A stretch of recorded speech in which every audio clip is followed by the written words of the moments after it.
పాత్రికేయ మిత్రులకి సోదర సోదరిమణులకి అందరికీ ముందుగా నా నమస్కారాలు నేను తెలియజేస్తున్నాను.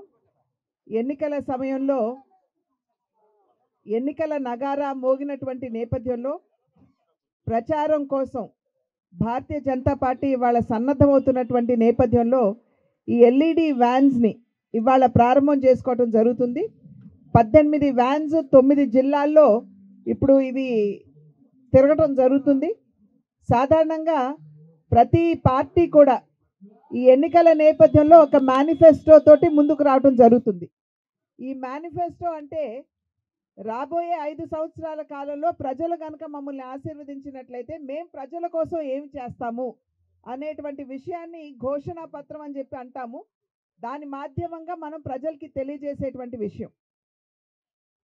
చాలా వరకు కూడా ఈ గడిచిన 10 సంవత్సరాల కాలం నరేంద్ర మోడీ గారి నాయకత్వంలో కేంద్రంలో భారతీయ జనతా పార్టీ అధికారంలో ఉన్నటువంటి సందర్భంలో ప్రజలు ఒక్కసారి వెనుదిరిగి చూసుకున్నట్లయితే దేశంలో ఉన్నటువంటి పేదవాడికి అన్ని వర్గాల వారికి న్యాయం చేయాలి అనేటువంటి సంకల్పంతో ఈ కార్యక్రమాలన్నీ కూడా చేయటం జరిగింది. అయితే ఈసారి ఖచ్చితంగా దేశవ్యాప్తంగా 1 కోటి మంది దగ్గర నుండి అభిప్రాయ సేకరణ జరగాలి అని చెప్పి భారతీయ జనతా పార్టీ నిర్ణయించడం జరిగింది. అంటే ప్రజాస్వామ్య పద్ధతిలో ప్రజల దగ్గర నుండి వారు ఎదుర్కొనేటువంటి ఇబ్బందులు ఏమిటి, ఏ సమస్యలకి వారు పరిష్కారాలు కావాలి అని చెప్పి ఆకాంక్షిస్తున్నారు అనేటువంటి విషయానికి పెద్దపీట వేసి దేశవ్యాప్తంగా కూడా ఈ అభిప్రాయ సేకరణ అనేది జరుగుతుంది. ఆంధ్ర రాష్ట్రంలో కూడా దగ్గర 45,000 అభిప్రాయ సేకరణ జరగాలి అని చెప్పి మన రాష్ట్రం కూడా నిర్ణయించడం జరిగింది. ఆ సందర్భంలోనే ఈ 19 వ్యాన్లు కూడా ఇక్కడికి రావడం జరిగింది. 9 జిల్లాలకు కూడా ఇవాళ ఫ్లాగ్ ఆఫ్ చేసి పంపిస్తాం. ఆ తర్వాత మిగిలిన వ్యాన్లు కూడా వస్తాయి.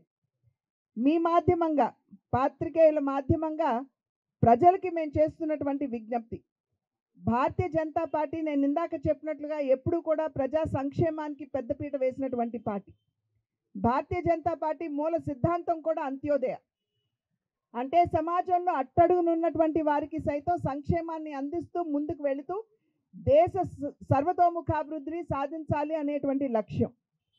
కనుక ఈ వ్యాన్లు మీ ప్రాంతాలకు వచ్చినప్పుడు 2 బాక్సులు ఉంటాయి. దాంట్లో ఒక బాక్సులో మీరు కేంద్రం నుండి ఏం ఆకాంక్షిస్తున్నారు అనేటువంటి విషయాన్ని కేంద్రానికి సంబంధించినటువంటి బాక్సులో వేస్తే, రాష్ట్రం నుండి మీరు రాష్ట్ర భారతీయ జనతా పార్టీ నుండి ఏం ఆకాంక్షిస్తున్నారు అనేటువంటి విషయాన్ని 2వ బాక్సు అంటే రాష్ట్రానికి సంబంధించినటువంటి బాక్స్లో వేసినట్లయితే మేము ఖచ్చితంగా ఆ అభిప్రాయాలన్నీ కూడా మేము సేకరించి వాటిని విశ్లేషించుకుని మా మేనిఫెస్టోలో కూడా మేము పెట్టుకునేటువంటి అవకాశం ఉంటుంది అని చెప్పి మీ మాధ్యమంగా ప్రజలకు తెలియజేస్తున్నాం.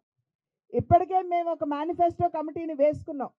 వివిధ వర్గాలు ఏదైతే అంటే వ్యవసాయం కావచ్చు, పరిశ్రమకు సంబంధించినటువంటి విషయాలు కావచ్చు, యువత కావచ్చు, మహిళలు కావచ్చు, పేదవాడు కావచ్చు, మధ్యతరగతి వారు కావచ్చు, వారి ఆ వర్గాలతో మాట్లాడి వారి నుండి అభిప్రాయ సేకరణ చేసి మేనిఫెస్టో కమిటీని ఇప్పటికే మేము పొందుపరిచాం. వారు ఈ వర్గాలందరితోటి మాట్లాడుతున్నారు.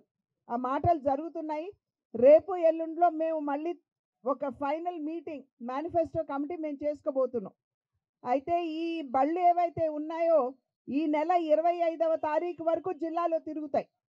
కనుక మీ జిల్లాలకు వచ్చినప్పుడు మీ మనసులో ఉన్నటువంటి ఆకాంక్ష ఏదైతే ఉంటుందో వాటిని బాక్స్లో వేసినట్లయితే ఖచ్చితంగా మేము జనరంజకమైనటువంటి మేనిఫెస్టోని తయారు చేసుకోవడానికి అవకాశం ఉంటుంది.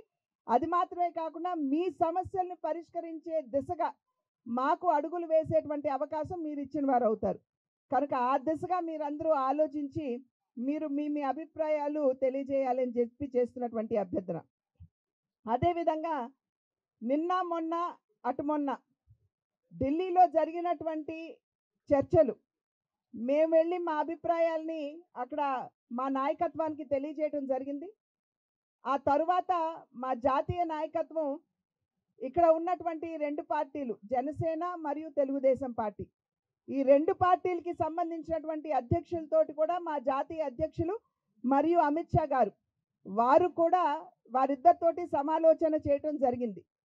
సంతోషం ఏమిటంటే ఏదైతే మనం పొత్తు అని చెప్పి అనుకుంటున్నామో ఆ పొత్తు ఖరారు అయ్యింది అనేటువంటి విషయాన్ని మీ మాధ్యమంగా ప్రజలకి తెలియజేస్తున్నాం.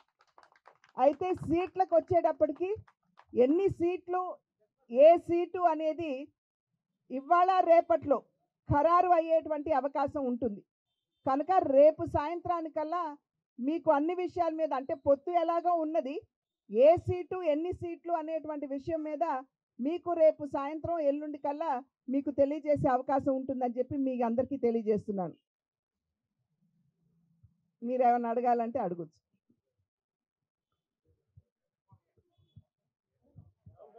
ఏమి లేదు కదా?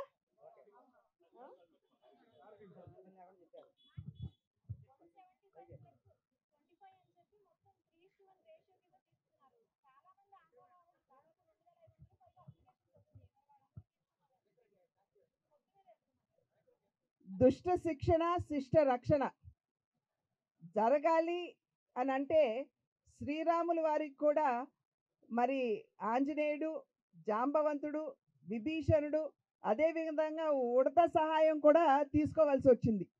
ఇవాళ రాష్ట్రంలో కూడా అదే పరిస్థితి ఉంది. దుష్ట శిక్షణ జరగాలి, శిష్ట రక్షణ జరగాలి. కనుక మా కార్యకర్తలు ఈ విషయాన్ని అర్థం చేసుకోగలిగినటువంటి సామర్థ్యం కలిగినటువంటి కార్యకర్తలు. వారు రాష్ట్ర హితాన్ని ఆకాంక్షించి ఏ నిర్ణయం అధిష్టానం చేసినా కూడా దానికి ఖచ్చితంగా మంచి క్రమశిక్షణ కలిగినటువంటి కార్యకర్తలుగా కట్టుబడి ఉంటారు.